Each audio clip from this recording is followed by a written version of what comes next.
Drácula, de Bram Stoker. Capítulo 1. Del diario de Jonathan Harker. Bistritz, 3 de mayo. Salí de Múnich a las 8:35 de la noche del 1 de mayo. Llegué a Viena a la mañana siguiente, temprano. Debí haber llegado a las 6:46. El tren llevaba 1 hora de retraso. Budapest parece un lugar maravilloso, a juzgar por lo poco que pude ver de ella desde el tren y por la pequeña caminata que di por sus calles. Temí alejarme mucho de la estación, ya que, como habíamos llegado tarde, saldríamos lo más cerca posible de la hora fijada. La impresión que tuve fue que estábamos saliendo del oeste y entrando al este. Por el más occidental de los espléndidos puentes sobre el Danubio, que aquí es de gran anchura y profundidad, llegamos a los lugares en otro tiempo sujetos al dominio de los turcos. Salimos con bastante buen tiempo, y era noche cerrada cuando llegamos a Klausenburg, donde pasé la noche en el Hotel Royal. En la comida, o mejor dicho, en la cena, comí pollo preparado con pimentón rojo, que estaba muy sabroso, pero que me dio mucha sed. Recordad obtener la receta para Mina. Le pregunté al camarero y me dijo que se llamaba paprika Händel y que como era un plato nacional, me sería muy fácil obtenerlo en cualquier lugar de los Cárpatos. Descubrí que mis escasos conocimientos del alemán me servían allí de mucho. De hecho, no sé cómo me las habría arreglado sin ellos. Como dispuse de algún tiempo libre cuando estuve en Londres, visité el British Museum y estudié los libros y mapas de la biblioteca que se referían a Transilvania. Se me había ocurrido que un previo conocimiento del país siempre sería de utilidad e importancia para tratar con un noble de la región. Descubrí que el distrito que él me había mencionado se encontraba en el extremo oriental del país, justamente en la frontera de 3 estados: Transilvania, Moldavia y Bucovina, en el centro de los montes Cárpatos, una de las partes más salvajes y menos conocidas de Europa. No pude descubrir ningún mapa ni obra que arrojara luz sobre la exacta localización del castillo de Drácula, pues no hay mapas en este país que se puedan comparar en exactitud con los nuestros.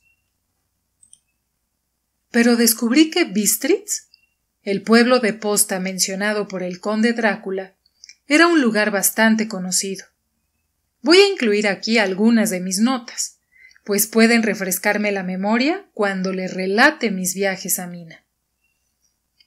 En la población de Transilvania hay 4 nacionalidades distintas: sajones en el sur, y mezclados con ellos los valacos, que son descendientes de los dacios, magiares en el oeste, y ezequelios en el este y el norte. Voy entre estos últimos, que aseguran ser descendientes de Atila y los hunos. Esto puede ser cierto, puesto que cuando los magiares conquistaron el país en el siglo XI, encontraron a los hunos, que ya se habían establecido en él. Leo que todas las supersticiones conocidas en el mundo están reunidas en la herradura de los Cárpatos, como si fuese el centro de alguna especie de remolino imaginativo. Si es así, mi estancia puede ser muy interesante. Recordar que debo preguntarle al conde acerca de esas supersticiones. No dormí bien, aunque mi cama era suficientemente cómoda, pues tuve toda clase de extraños sueños. Durante toda la noche, un perro aulló bajo mi ventana, lo cual puede haber tenido que ver algo con ello, o puede haber sido también el pimentón, puesto que tuve que beberme toda el agua de mi garrafón. Y todavía me quedé sediento. Ya de madrugada me dormí, pero fui despertado por unos golpes insistentes en mi puerta, por lo que supongo que en esos momentos estaba durmiendo profundamente.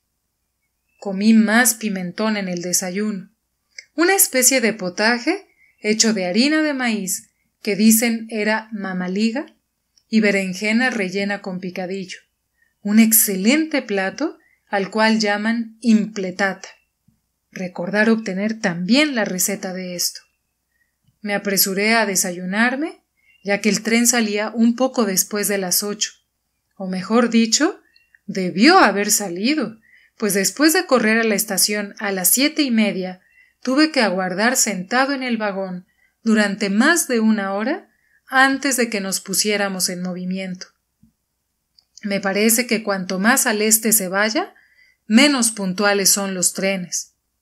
¿Cómo serán en China? Pareció que durante todo el día vagábamos a través de un país que estaba lleno de toda clase de bellezas. A veces vimos pueblecitos o castillos en la cúspide de empinadas colinas, tales como se ven en los antiguos misales. Algunas veces corrimos a la par de ríos y arroyuelos, que por el amplio y pedregoso margen a cada lado de ellos parecían estar sujetos a grandes inundaciones. Se necesita gran cantidad de agua, con una corriente muy fuerte, para poder limpiar la orilla exterior de un río. En todas las estaciones había grupos de gente, algunas veces multitudes, y con toda clase de atuendos. Algunos de ellos eran exactamente iguales a los campesinos de mi país, o a los que había visto cuando atravesaba Francia y Alemania, con chaquetas cortas y sombreros redondos y pantalones hechos por ellos mismos. Pero otros eran muy pintorescos. Las mujeres eran bonitas, excepto cuando uno se les acercaba, pues eran bastante gruesas alrededor de la cintura. Todas llevaban largas mangas blancas, y la mayor parte de ellas tenían anchos cinturones con un montón de flecos de algo que les colgaba, como en los vestidos de un ballet, pero por supuesto que llevaban enaguas debajo de ellos. Las figuras más extrañas que vimos fueron los eslovacos, que eran más bárbaros que el resto. Con sus amplios sombreros de vaquero, grandes pantalones bombachos y sucios, camisas blancas de lino y enormes y pesados cinturones de cuero, casi de un pie de ancho, completamente tachonados con clavos de hojalata. Usaban botas altas, con los pantalones metidos dentro de ellas, y tenían el pelo largo y negro, y bigotes negros y pesados. Eran muy pintorescos, pero no parecían simpáticos. En cualquier escenario se les reconocería inmediatamente como alguna vieja pandilla de bandoleros. Sin embargo, me dicen que son bastante inofensivos y, lo que es más, bastante tímidos. Ya estaba anocheciendo cuando llegamos a Bistritz, que es una antigua localidad muy interesante. Como está prácticamente en la frontera, pues el paso de Borgo conduce desde ahí a Bucovina, ha tenido una existencia bastante agitada, y desde luego pueden verse las señales de ella. Hace 50 años se produjeron grandes incendios que causaron terribles estragos en 5 ocasiones diferentes. A comienzos del siglo XVII, sufrió un sitio de 3 semanas y perdió 13.000 personas. Y a las bajas de la guerra se agregaron las del hambre y las enfermedades. El conde Drácula me había indicado que fuese al hotel Golden Kron, el cual, para mi gran satisfacción, era bastante anticuado, pues por supuesto yo quería conocer todo lo que me fuese posible de las costumbres del país. Evidentemente me esperaban, pues cuando me acerqué a la puerta me encontré frente a una mujer ya entrada en años, de rostro alegre, vestida a la usanza campesina, ropa interior blanca con un doble delantal, por delante y por detrás, de tela vistosa, tan ajustado al cuerpo que no podía calificarse de modesto. Cuando me acerqué, ella se inclinó y dijo: ¿El señor inglés? Sí, le respondí, Jonathan Harker. Ella sonrió y le dio algunas instrucciones a un hombre anciano en camisa de blancas mangas, que la había seguido hasta la puerta. El hombre se fue, pero regresó inmediatamente con una carta. Mi querido amigo, bienvenido a los Cárpatos. Lo estoy esperando ansiosamente. Duerma bien esta noche. Mañana, a las 3, saldrá la diligencia para Bucovina. Ya tiene un lugar reservado. En el desfiladero de Borgo, mi carruaje lo estará esperando y lo traerá a mi casa. Espero que su viaje desde Londres haya transcurrido sin tropiezos y que disfrute de su estancia en mi bello país. Su amigo, Drácula. 4 de mayo. Averigüé que mi posadero había recibido una carta del conde, ordenándole que asegurara el mejor lugar del coche para mí. Pero al inquirir acerca de los detalles, se mostró un tanto reticente y pretendió no poder entender mi alemán. Esto no podía ser cierto, porque hasta esos momentos lo había entendido perfectamente. Por lo menos respondía a mis preguntas exactamente como si las entendiera. Él y su mujer, la anciana que me había recibido, se miraron con temor. Él murmuró que el dinero le había sido enviado en una carta, y que era todo lo que sabía. Cuando le pregunté si conocía al conde Drácula y si podía decirme algo de su castillo, tanto él como su mujer se persignaron, y diciendo que no sabían nada de nada, se negaron simplemente a decir nada más. Era ya tan cerca a la hora de la partida que no tuve tiempo de preguntarle a nadie más, pero todo me parecía muy misterioso y de ninguna manera tranquilizante. Unos instantes antes de que saliera, la anciana subió hasta mi cuarto y dijo con voz nerviosa: ¿Tiene que ir? Oh, joven señor, ¿tiene que ir? Estaba en tal estado de excitación que pareció haber perdido la noción del poco alemán que sabía, y lo mezcló todo con otro idioma del cual yo no entendí ni una palabra. Apenas comprendí algo haciéndole numerosas preguntas. Cuando le dije que me tenía que ir inmediatamente y que estaba comprometido en negocios importantes, preguntó otra vez: ¿Sabe usted qué día es hoy? Le respondí que era el 4 de mayo. Ella movió la cabeza y habló otra vez. Oh, sí, eso ya lo sé, pero ¿sabe usted qué día es hoy? Al responderle yo que no le entendía, ella continuó: Es la víspera del día de San Jorge. ¿No sabe usted que hoy por la noche, cuando el reloj marque la medianoche, todas las cosas demoníacas del mundo tendrán pleno poder? ¿Sabe usted a dónde va y a lo que va? Estaba en tal grado de desesperación que yo traté de calmarla, pero sin efecto. Finalmente cayó de rodillas y me imploró que no fuera, que por lo menos esperara 1 o 2 días antes de partir.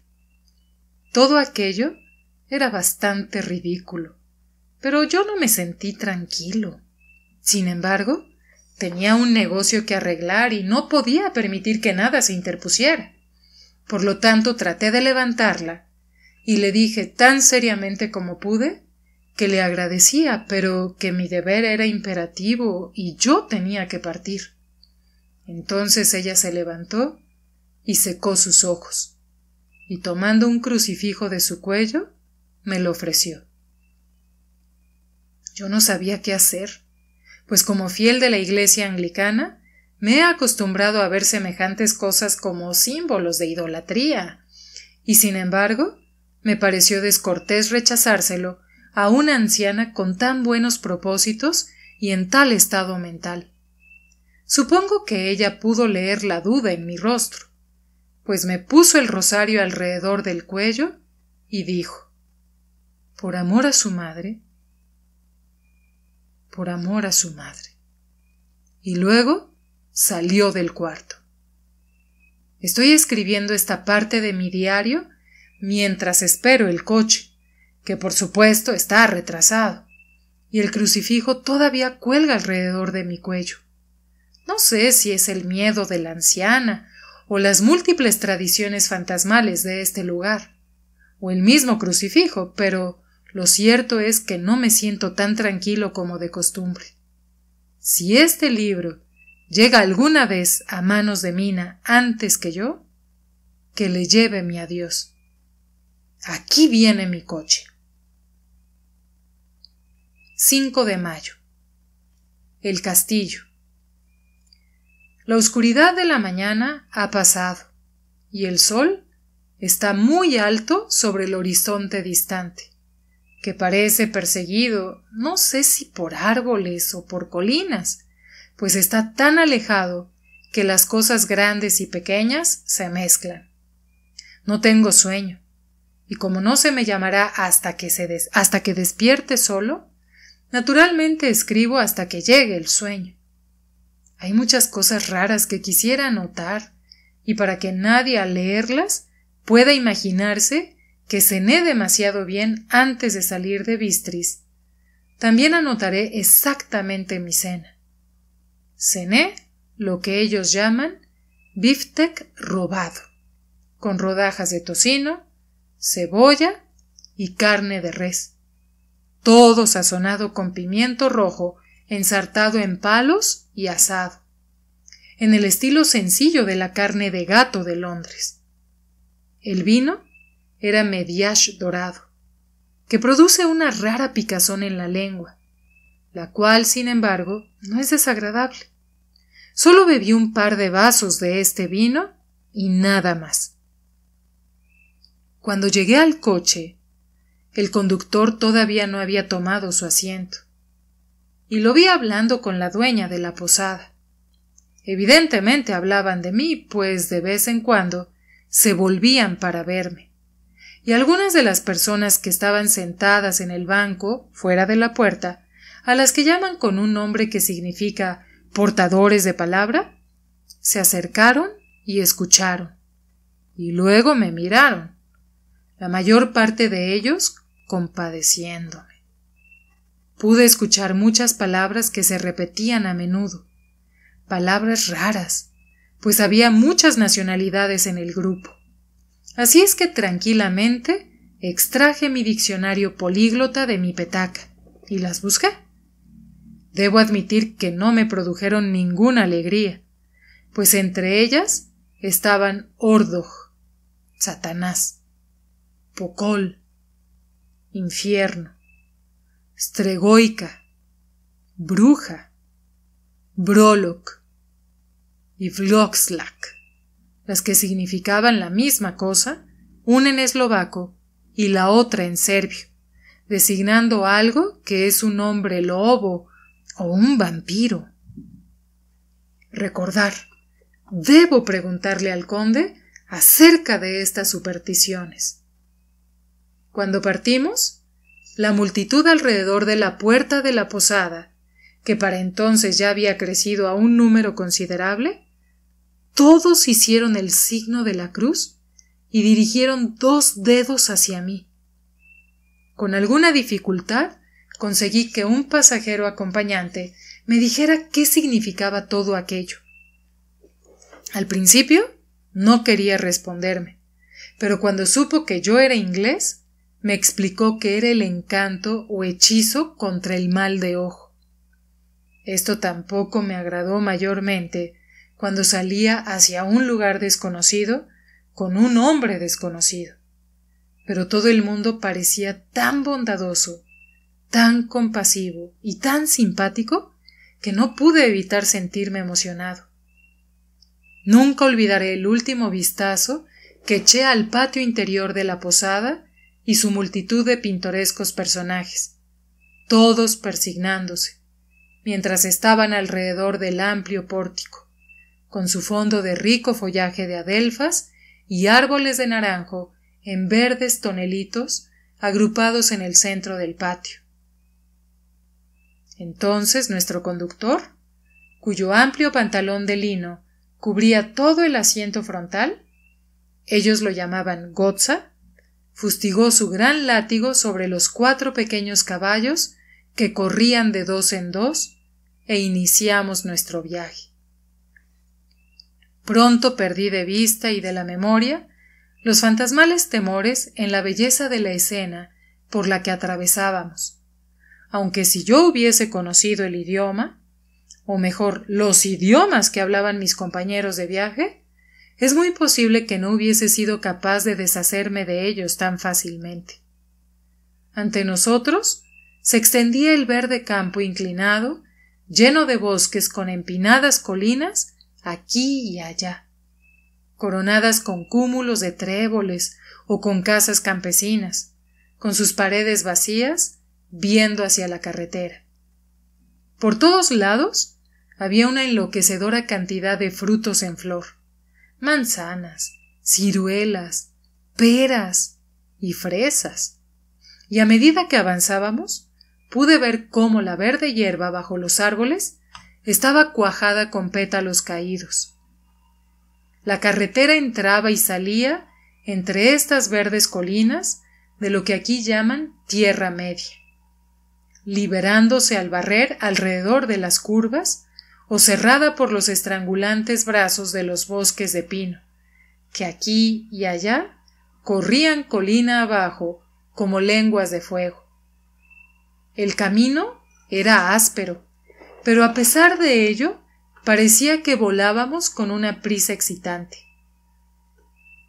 Entonces no podía entender a qué se debía esa prisa, pero evidentemente el conductor no quería perder tiempo antes de llegar al desfiladero de Borgo. Se me dijo que el camino era excelente en verano, pero que todavía no había sido arreglado después de las nieves del invierno.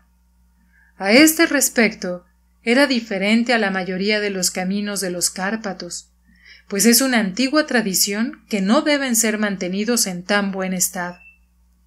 Desde la antigüedad, los hospadares no podían repararlos, pues entonces los turcos pensaban que se estaban preparando para traer tropas extranjeras, y de esta manera atizar la guerra que siempre estaba verdaderamente a punto de desatarse. Más allá de las verdes e hinchadas lomas de la Tierra Media, se levantaban imponentes colinas de bosques que llegaban hasta las elevadas cumbres de los Cárpatos. Se levantaban a la izquierda y a la derecha de nosotros, con el sol de la tarde cayendo plenamente sobre ellas y haciendo relucir los gloriosos colores de esta bella cordillera. Azul profundo y morado en las sombras de los picos, verde y marrón donde la hierba y las piedras se mezclaban, y una infinita perspectiva de rocas dentadas y puntiagudos riscos hasta que ellos mismos se perdían en la distancia, donde las cumbres nevadas se alzaban grandiosamente. Aquí y allá parecían descubrirse imponentes grietas en las montañas, a través de las cuales, cuando el sol comenzó a descender, vimos en algunas ocasiones el blanco destello del agua cayendo. Uno de mis compañeros me tocó la mano mientras nos deslizábamos alrededor de la base de una colina y señaló la elevada cima de una montaña cubierta de nieve, que parecía, a medida que avanzábamos en nuestra serpenteante carretera, estar frente a nosotros. «¡Mire! ¡Ilstenseck!», el trono de Dios, me dijo, y se persignó nuevamente. A medida que continuamos por nuestro interminable camino y el sol se hundió más y más detrás de nosotros, las sombras de la tarde comenzaron a rodearnos. Este hecho quedó realzado porque las cimas de las nevadas montañas todavía recibían los rayos del sol y parecían brillar con un delicado y frío color rosado. Aquí y allá pasamos ante checos y eslovacos, todos en sus pintorescos atuendos, pero noté que el bocio prevalecía dolorosamente. A lo largo de la carretera había muchas cruces, y a medida que pasamos, todos mis compañeros se persignaron ante ellas. Aquí y allá había una campesina arrodillada frente a un altar, sin que siquiera se volviera a vernos al acercarnos, sino que más bien parecía, en el arrobamiento de la devoción, no tener ni ojos ni oídos para el mundo exterior. Muchas cosas eran completamente nuevas para mí. Por ejemplo, hacinas de paja en los árboles, y aquí y allá muy bellos grupos de sauces llorones, con sus blancas ramas brillando como plata a través del delicado verde de las hojas. Una y otra vez pasamos un carromato, la carreta ordinaria de los campesinos, con su vértebra larga, culebreante, calculada para ajustarse a las desigualdades de la carretera. En cada uno de ellos iba sentado un grupo de campesinos que regresaban a sus hogares, los checos con sus pieles de oveja blancas, y los eslovacos con las suyas de color. Estos últimos llevaban a guisa de lanzas sus largas duelas, con una hacha en el extremo. Al comenzar a caer la noche, se sintió mucho frío, y la creciente penumbra pareció mezclar en una sola bruma la lobreguez de los árboles, robles, hayas y pinos, aunque en los valles que corrían profundamente a través de los surcos de las colinas, a medida que ascendíamos hacia el desfiladero, se destacaban contra el fondo de la tardía nieve los oscuros abetos. Algunas veces, mientras la carretera era cortada por los bosques de pino que parecían acercarse a nosotros en la oscuridad, grandes masas grisáceas que estaban desparramadas aquí y allá entre los árboles producían un efecto lóbrego y solemne, que hacía renacer los pensamientos y las siniestras fantasías engendradas por la tarde, mientras que el sol poniente parecía arrojar un extraño consuelo a las fantasmales nubes que, entre los Cárpatos, parece que vagabundean incesantemente por los valles. En ciertas ocasiones, las colinas eran tan empinadas que, a pesar de la prisa de nuestro conductor, los caballos solo podían avanzar muy lentamente. Yo quise descender del coche y caminar al lado de ellos, tal como hacemos en mi país, pero el cochero no quiso saber nada de eso. No, no, me dijo, no debe usted caminar aquí. Los perros son muy fieros, dijo, y luego añadió, con lo que evidentemente parecía ser una broma macabra, pues miró a su alrededor para captar las sonrisas afirmativas de los demás. Ya tendrá usted suficiente que hacer antes de irse a dormir. Así fue que la única parada que hizo, durante un momento, sirvió para que encendiera las lámparas. Al oscurecer, pareció que los pasajeros se volvían más nerviosos y continuamente le estuvieron hablando al cochero uno tras otro, como si le pidieran que aumentara la velocidad. Fustigó a los caballos inmisericordiamente con su largo látigo, y con salvajes gritos de aliento trató de obligarlos a mayores esfuerzos. Entonces, a través de la oscuridad, pude ver una especie de mancha de luz gris adelante de nosotros, como si hubiese una hendidura en las colinas. La intranquilidad de los pasajeros aumentó. El loco carruaje se bamboleó sobre sus grandes resortes de cuero y se inclinó hacia uno y otro lado como un barco flotando sobre un mar proceloso. Yo tuve que sujetarme. El camino se hizo más nivelado y parecía que volábamos sobre él. Entonces, las montañas parecieron acercarse a nosotros desde ambos lados, como si quisiesen estrangularnos, y nos encontramos a la entrada del desfiladero de Borgo. Uno por uno, todos los pasajeros me ofrecieron regalos, insistiendo de una manera tan sincera que no había modo de negarse a recibirlos. Desde luego los regalos eran de muy diversas y extrañas clases, pero cada uno me lo entregó de tan buena voluntad, con palabras tan amables y con una bendición, esa extraña mezcla de movimientos temerosos que ya había visto en las afueras del hotel en Bistritz, el signo de la cruz y el hechizo contra el mal de ojo.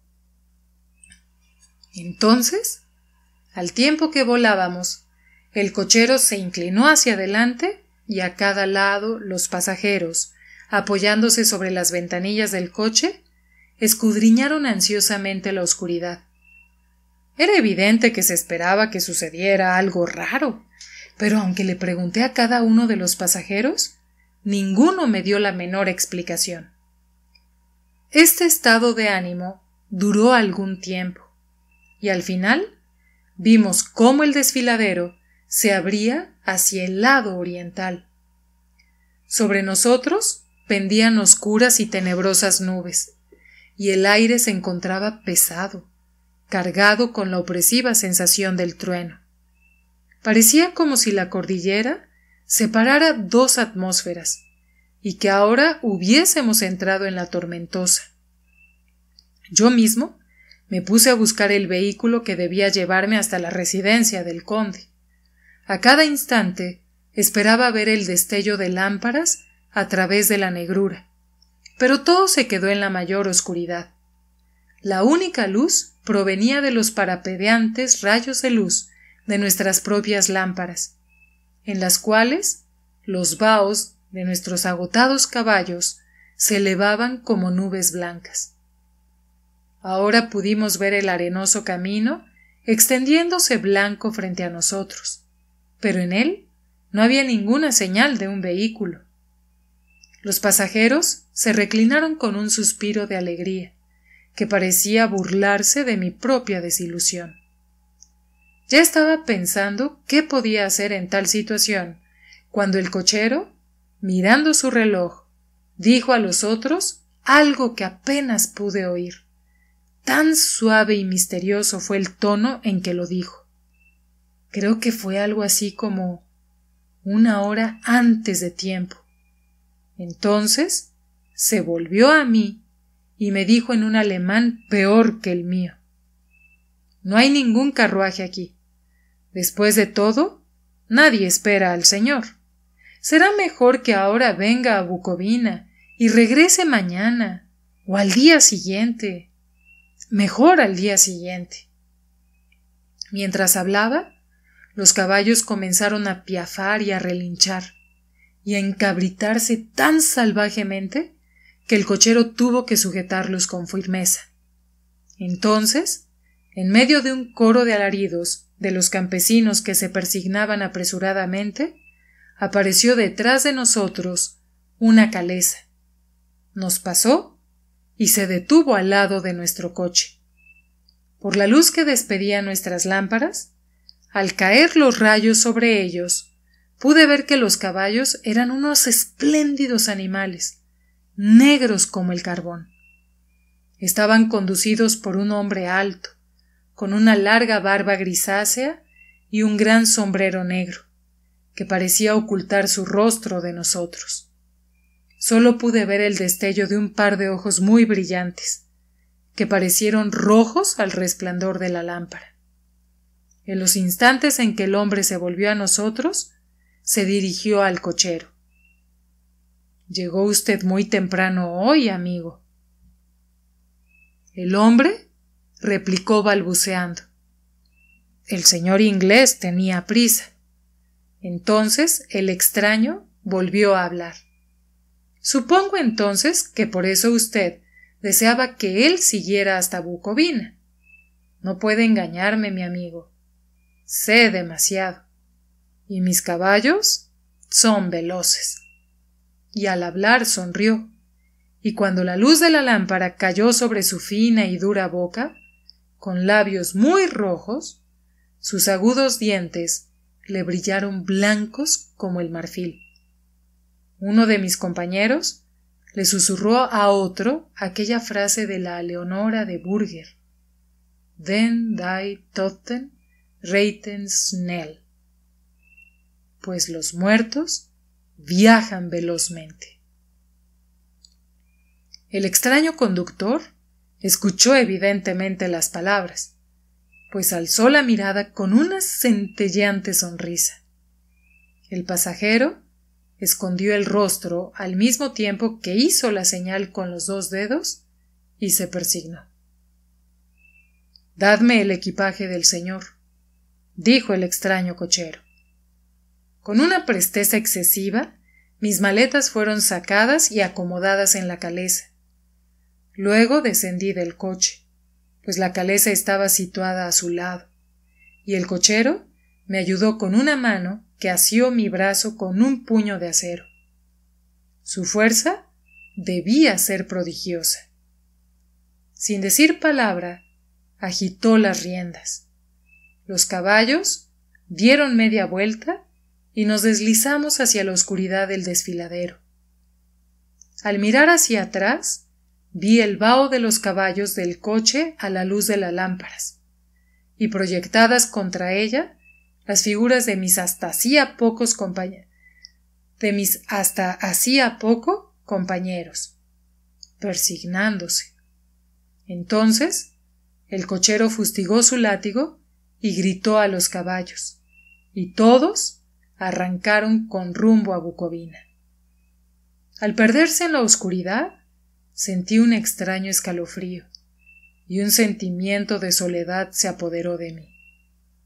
Pero mi nuevo cochero me cubrió los hombros con una capa y puso una manta sobre mis rodillas, hablando luego en excelente alemán.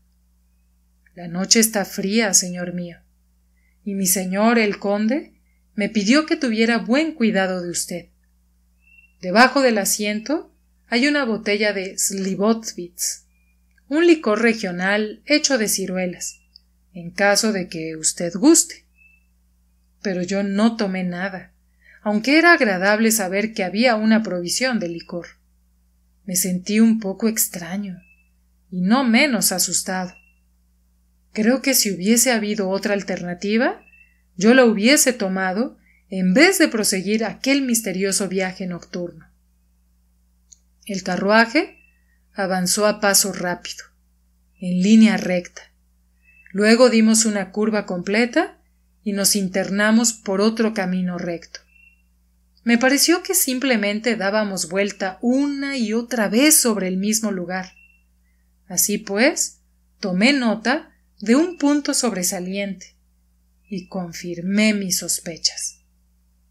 Me hubiese gustado preguntarle al cochero qué significaba todo aquello, pero realmente tuve miedo, pues pensé que, en la situación en que me encontraba, cualquier protesta no podría dar el efecto deseado en caso de que hubiese habido una intención de retraso. Al cabo de un rato, sin embargo, sintiéndome curioso por saber cuánto tiempo había pasado, encendí un fósforo y a su luz miré mi reloj. Faltaban pocos minutos para la medianoche. Esto me dio una especie de sobresalto, pues supongo que la superstición general acerca de la medianoche había aumentado debido a mis recientes experiencias. Me quedé aguardando con una enfermiza sensación de ansiedad. Entonces, un perro, comenzó a aullar en alguna casa campesina más adelante del camino. Dejó escapar un largo, lúgubre aullido, como si tuviese miedo. Su llamado fue recogido por otro perro, y por otro, y otro, hasta que, nacido como el viento que ahora pasaba suavemente a través del desfiladero, comenzó un aterrador concierto de aullidos que parecían llegar de todos los puntos del campo, desde tan lejos como la imaginación alcanzase a captar a través de las tinieblas de la noche. Desde el primer aullido, los caballos comenzaron a piafar y a inquietarse, pero el cochero les habló tranquilizándolos, y ellos recobraron la calma, aunque temblaban y sudaban como si acabaran de pasar por un repentino susto. Entonces, en la lejana distancia, desde las montañas que estaban a cada lado de nosotros, llegó un aullido mucho más fuerte y agudo, el aullido de los lobos, que afectó a los caballos y a mi persona de la misma manera, pues estuve a punto de saltar de la caleza y echar a correr, mientras que ellos retrocedieron y se encabritaron frenéticamente, de manera que el cochero tuvo que emplear toda su fuerza para impedir que se desbocaran. Sin embargo, a los pocos minutos, mis oídos se habían acostumbrado a los aullidos, y los caballos se habían calmado tanto que el cochero pudo descender y pararse frente a ellos. Los sobó y acarició, y les susurró algo en las orejas, tal como he oído que hacen los domadores de caballos, y con un efecto tan extraordinario que bajo estos mimos se volvieron nuevamente bastante obedientes, aunque todavía temblaban. El cochero tomó nuevamente su asiento, sacudió sus riendas y reiniciamos nuestro viaje a buen paso. Esta vez, después de llegar hasta el lado extremo del desfiladero, repentinamente cruzó por una estrecha senda que se introducía agudamente a la derecha.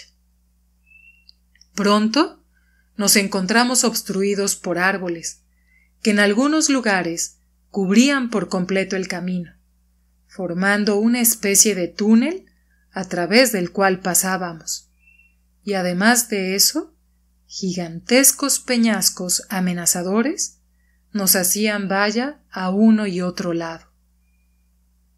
A pesar de encontrarnos así protegidos, podíamos escuchar el viento que se levantaba, pues gemía y silbaba a través de las rocas, y las ramas de los árboles chocaban entre sí al pasar nosotros por el camino.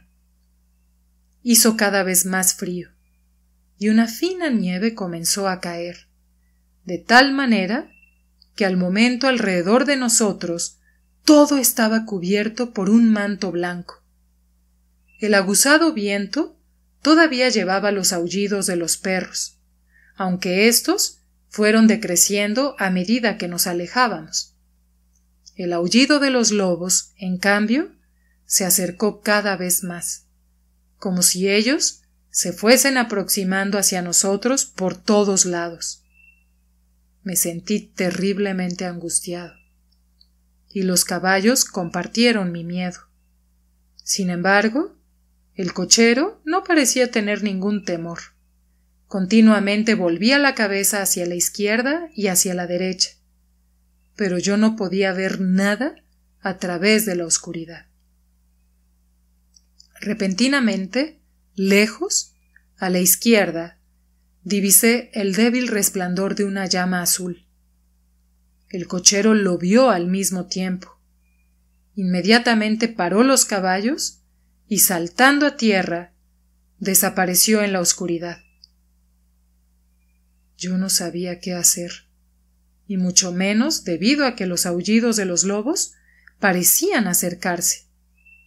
Pero mientras dudaba, el cochero apareció repentinamente otra vez, y sin decir palabra, tomó asiento y reanudamos nuestro viaje. Creo que debo haberme quedado dormido, o soñé repetidas veces con el incidente, pues éste se repitió una y otra vez. Y ahora, al recordarlo, me parece que fue una especie de pesadilla horripilante.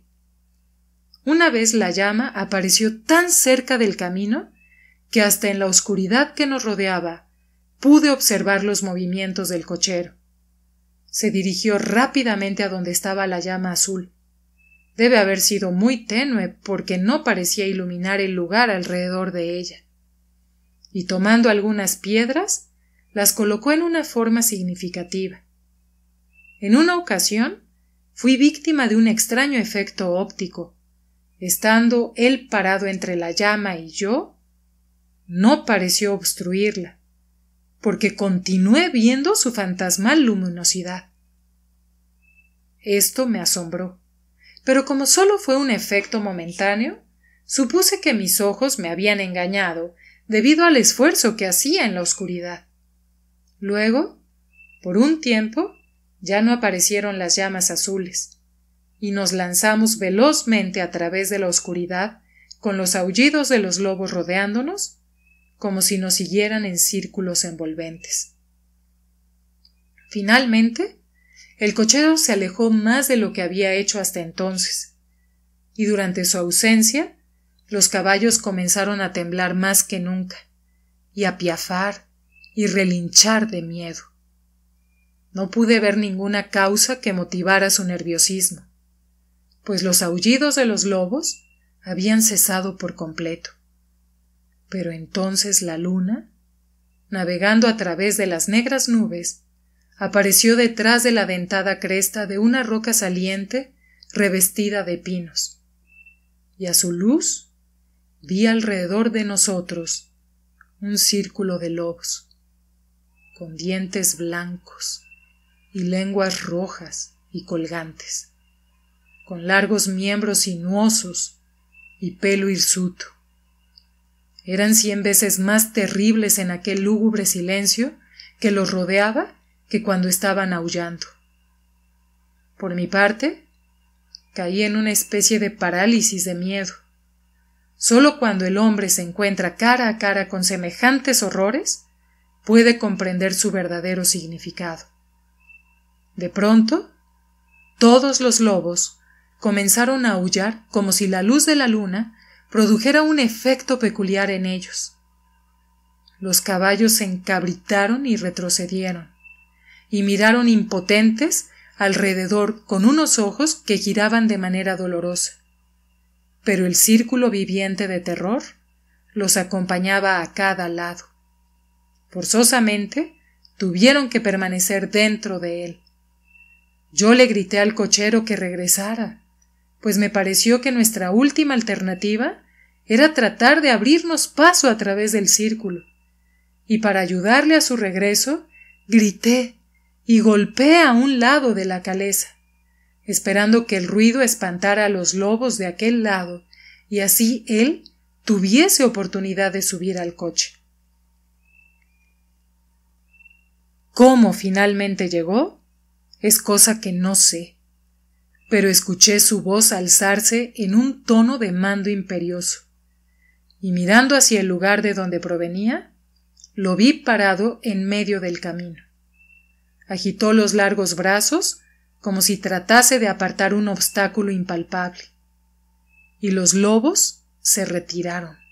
Justamente en esos momentos, una pesada nube pasó a través de la cara de la luna, de modo que volvimos a sumirnos en la oscuridad. Cuando pude ver otra vez, el conductor estaba subiendo a la caleza y los lobos habían desaparecido. Todo esto fue tan extraño y misterioso que fui sobrecogido por un miedo pánico, y no tuve valor para moverme ni para hablar. El tiempo pareció interminable mientras continuamos nuestro camino, ahora en la más completa oscuridad, pues las negras nubes oscurecían la luna. Continuamos ascendiendo, con ocasionales periodos de rápidos descensos, pero ascendiendo la mayor parte del tiempo. Repentinamente tuve conciencia de que el conductor estaba deteniendo a los caballos en el patio interior de un inmenso castillo ruinoso en parte, de cuyas altas ventanas negras no salía un solo rayo de luz, y cuyas quebradas murallas mostraban una línea dentada que destacaba contra el cielo iluminado por la luz de la luna.